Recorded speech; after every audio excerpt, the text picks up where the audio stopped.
नमस्कार।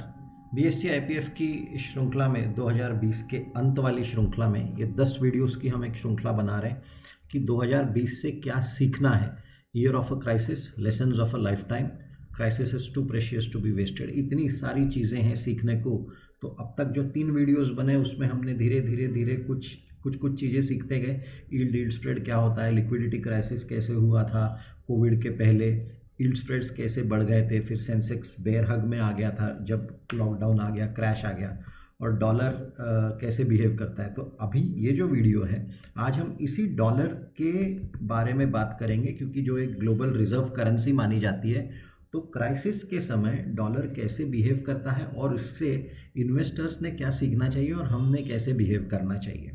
तो ये 17 का है। In greenback and gold we trust. Greenback क्योंकि डॉलर को ग्रीनबैक कहते हैं, और इन ग्रीनबैक वी ट्रस्ट है क्योंकि डॉलर पे लिखा रहता है इन गॉड वी ट्रस्ट, तो वहाँ से वो प्ले है वर्ड्स का। तो चलो लेट अस सी कि डेटा क्या बताता है।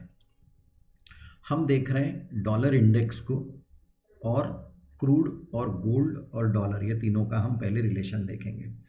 अभी यदि आप देखेंगे 2020 में, तो जैसे जैसे क्राइसिस हुआ, यहाँ पे ये जो है ये डॉलर इंडेक्स की लेवल यहाँ पे दिखेगी आपको, और नीचे यहाँ पे डेट्स आती हैं। तो आप देखेंगे कि जनवरी में डॉलर इंडेक्स 97 था, फिर फरवरी में 99 हुआ, और मार्च में लगभग वो 102 चले गया डॉलर इंडेक्स, जो चढ़ते गया।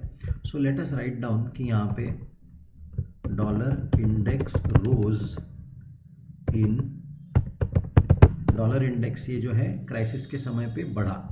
अभी ये जो पर्पल लाइन है ये क्रूड ऑयल है, और यदि आप ये देखेंगे तो इसका भाव गिरते गिरते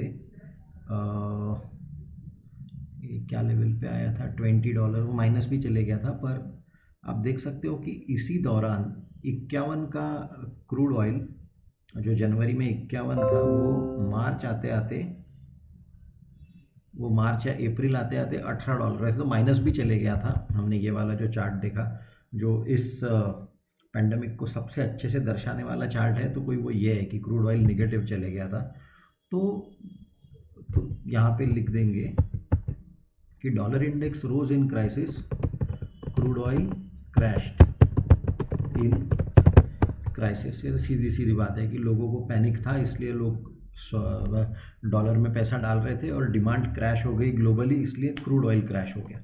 ये तो समझ में आ गया। सोना कैसा बिहेव कर रहा था, क्योंकि क्रूड, गोल्ड और डॉलर, इन तीनों का रिलेशन होता है।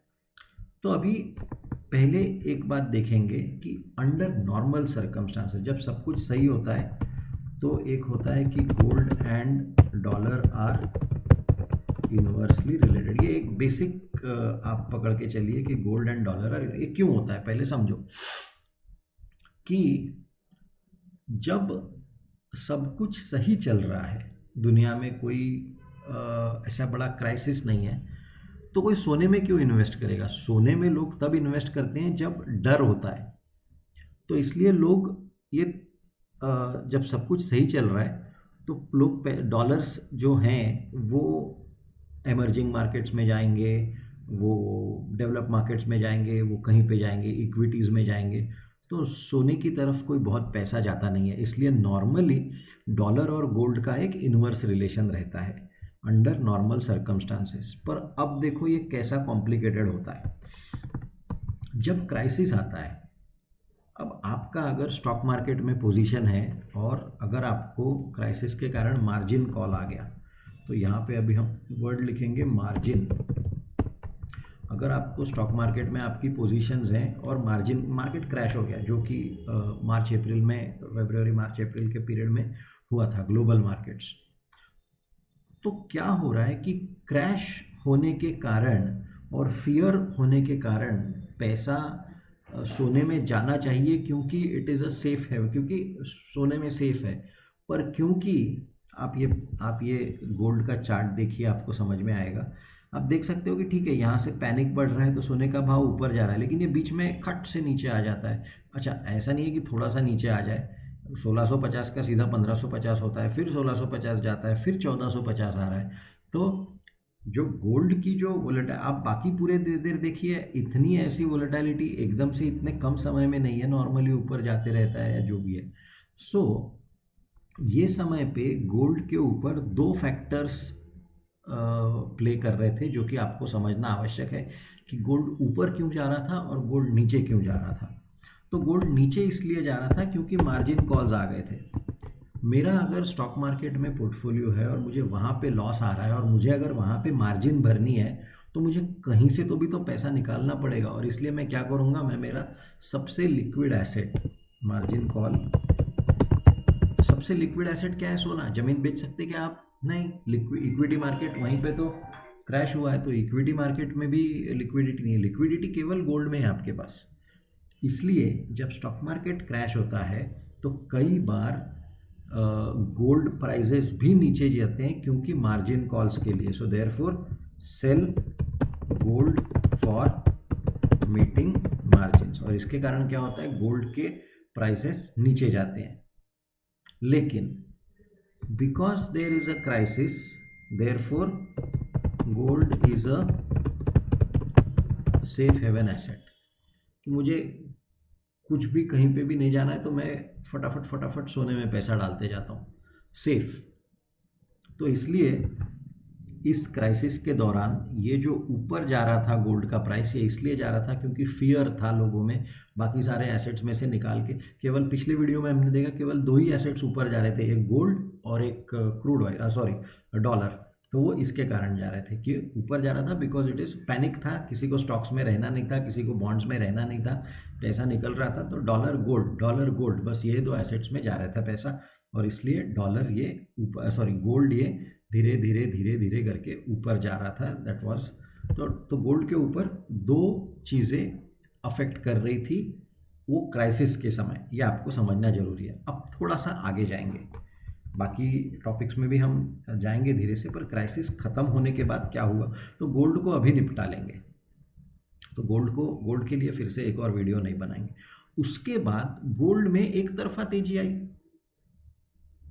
उसके बाद गोल्ड में, वैसे तो सभी एसेट क्लासेस में आई, तो बीएससी आईपीएफ का एक वीडियो और हमने बनाया था, ये भी आप देखिए। अब इसके ऊपर और डिटेल में बात नहीं करेंगे क्योंकि बना है, बीएससी का ही बना है कि gold returns in dollars and rupees और उसका लॉजिक। तो ये 16 अप्रैल को बनाया हुआ वीडियो है बीएससी आईपीएफ के लिए, तो ये भी आप देखिए, इसी के संदर्भ में है ये सारी चीज़ें। पर अभी ये वाले इसमें अभी आएंगे। What happened is after crisis liquidity was abundant, एकदम सभी सेंट्रल बैंक्स ने पैसा छोड़ दिया, प्रिंटिंग स्टार्ट कर दिया, स्टिमुलस पैकेज दे दिया, इसके कारण लिक्विडिटी अबंडेंट हो गई। अब वापस हम इस वाले चार्ट पे आएंगे। आप देख सकते हो कि जैसे जैसे लिक्विडिटी बढ़ने लगी, यानी दुनिया भर में फिर से डॉलर फैलने लगा। ये जो पहले 3 महीने क्या हुआ था कि डॉलर संकुचन हो गया, खिंच गया डॉलर और दुनिया भर के एसेट्स में से, और इसलिए सभी एसेट क्लासेस की पिटाई हुई।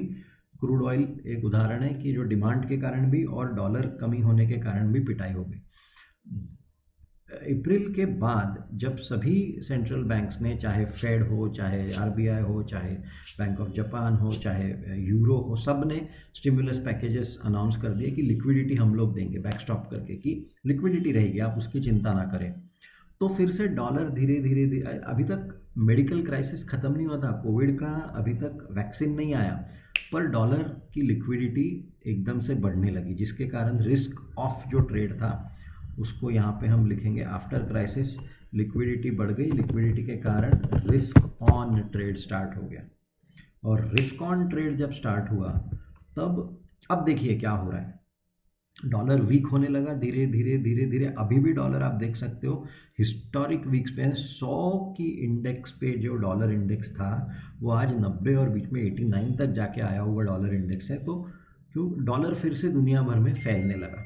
जब डॉलर दुनिया भर में फैलने लगा तो वो फिर से अलग अलग एसेट क्लासेस में जाने लगा। यहाँ पे हम क्रूड ऑयल देख रहे हैं, तो ये क्रूड ऑयल ऊपर बढ़ा। So let us write down after crisis liquidity बढ़ गई, रिस्क ऑन ट्रेड आ गया, so crude prices rise. Crude price rise होने से क्या होता है, इन्फ्लेशन राइजेस। स्वाभाविक है ना कि कच्चा तेल अगर, बाकी तो कहानी छोड़ दो, क्रूड ऑयल अगर राइज हुआ तो इन्फ्लेशन राइज होगा, और इन्फ्लेशन राइज होगा तो क्या होगा, गोल्ड विल राइज। क्यों? Because it is hedge against inflation. तो ये जो गोल्ड का प्राइस पिछले एक साल भर में हम देख रहे एक तरफा ऊपर गया अगस्त 2020 तक, और फिर बाद में अभी भी ऊपर ही है, इस लेवल से तो ऊपर ही है। तो ये जो डॉलर के टर्म्स में ये जो और इसका 1 ईयर परफॉर्मेंस आप देख सकते हो। अच्छा, ये सिल्वर का है, गोल्ड का 1 ईयर परफॉर्मेंस 24% का रिटर्न्स हैं। तो ये जो टाइप ऑफ रिटर्न्स गोल्ड ने दिए हैं, ये गोल्ड के रिटर्न देने के दो प्रमुख कारण थे क्राइसिस के समय। एक, जब लिक्विडिटी ऑन हो गई तो सभी एसेट्स में पैसा गया, वो सभी एसेट्स में पैसा जाते जाते गोल्ड भी एक एसेट था, गोल्ड में भी पैसा गया।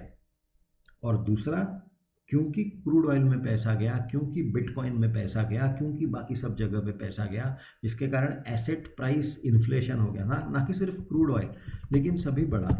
Metals have gone up, soft commodities, soft copper के भाव ऊपर चले गए, कॉटन के प्राइसेस ऊपर है दुनिया भर में। तो क्यों ये सब ऊपर, बिटकॉइन ऊपर चले गया, टेस्ला का भाव ऊपर चले गया, ये सब क्या सडनली क्या फंडामेंटल चेंज हो गए? टेस्ला एक कंपनी बन गई कि जो पूरे यूएस के कार इंडस्ट्री से बड़ी हो गई? ऐसा नहीं है, लिक्विडिटी बहुत ज़्यादा है।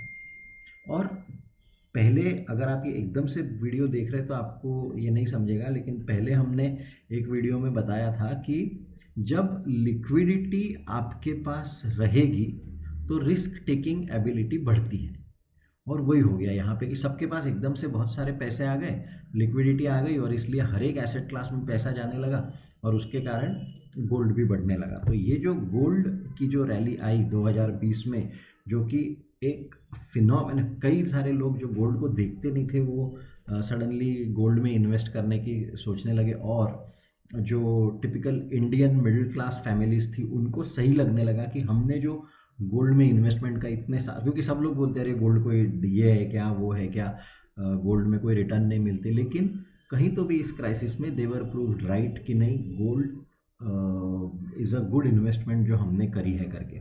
तो ये था 2020 का गोल्ड से रिलेटेड हमारा क्या लर्निंग है कि इन टाइम्स ऑफ क्राइसिस, जब ऐसा हमने लिखा कि इन ग्रीनबैक वी ट्रस्ट, पिछले वीडियो में जो हमने देखा था, यहाँ पे हमने देखा कि in times of crisis along with greenback लोगों को गोल्ड पसंद आता है, एक बात। और दूसरी बात, जब लिक्विडिटी बढ़ती है, जब रिस्क ऑन ट्रेड होता है, तो गोल्ड दो कारण के कारण ऊपर जाता है। एक, सभी एसेट्स में पैसे जाते हैं तो गोल्ड में भी पैसा जाता है, सिंपल। और दूसरा, सभी एसेट्स में पैसे जाते हैं, क्रूड में पैसा जाता है, क्रूड ऑयल में पैसा जाने के कारण महंगाई बढ़ती है, महंगाई बढ़ने के हेज अगेंस्ट महंगाई अगर कुछ है तो वो गोल्ड है। तो ये अपने इस वीडियो से लर्निंग था 2020 के जो क्राइसिस थे उसमें से जो सीखना है, तो ये एक सीख है ये वाले वीडियो से। Year of a crisis, lessons of a life time, 10 video की BSc IPF की श्रृंखला ईयर एंडर है। आप 10 के 10 देखिए, छोटे छोटे वीडियोस हैं, पर उसमें से क्या सीखना है छोटे निवेशकों के लिए, ताकि हम 21 में जाते समय वो गलतियां ना करें। आप ये वीडियोस देख रहे हैं, इसके लिए बहुत बहुत धन्यवाद। नमस्कार। BSc और सेबी को थैंक यू अवश्य बोलिए कमेंट्स में। धन्यवाद।